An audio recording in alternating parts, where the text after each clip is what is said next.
MS Excel, VLOOKUP, তাহলে staff নেমের নিচে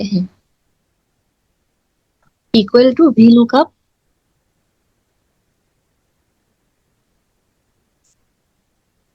তাহলে এখন হচ্ছে লুকআপ ভ্যালু হচ্ছে আমাদের এই উইনার শিটটা হচ্ছে লুকআপ ভ্যালু। তাহলে তুমি একটু বেজ শিটে ক্লিক করো, বেজ শিটে একটু যাও, এখন আবার উইনার শিটে আসো।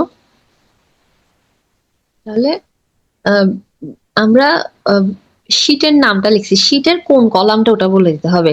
লুকআপ ভ্যালু এখন ঠিক মতো বলে যায়, শিটের কলামটা হ্যাঁ।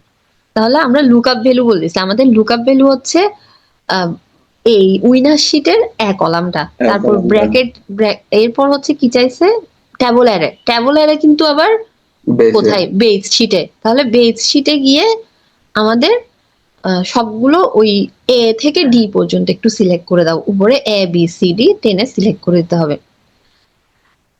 হ্যাঁ, এরপর কমা দিয়ে আমাদের চাইছে কলাম ইন্ডেক্স নাম্বার 4, না 4 না, হ্যাঁ স্টাফ নেম হচ্ছে অ্যাসার নেম হচ্ছে 4 তাহলে 4 লিখো, কমা,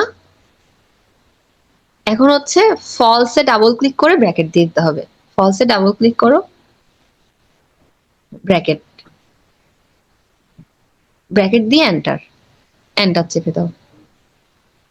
তাহলে এই মোখলেসুর রহমান, এখন বাকিগুলো কোনা ধরে সবগুলো বাকিগুলো বের করে ফেলো 301 পর্যন্ত।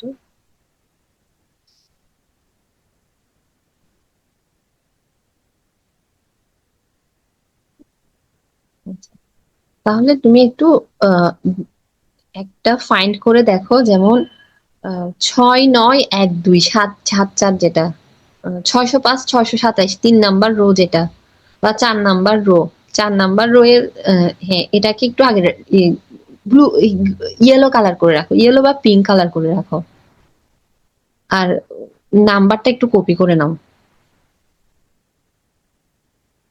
নাম্বারটা একটু কপি করে নাও উপর থেকে, ফাইন্ড থেকে, হ্যাঁ ফর্মুলা বার থেকে কপি, কন্ট্রোল C, কপি করছো?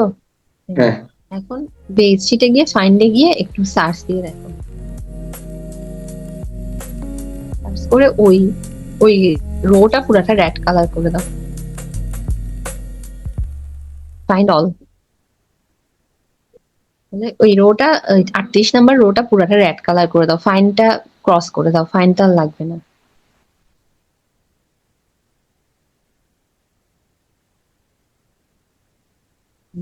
তাহলে এখানে হচ্ছে রেড কালার, হ্যাঁ তাহলে এটা হচ্ছে ওর নাম কি, শিফা ট্রেডার উইনার, শিফা ট্রেডার উইনার,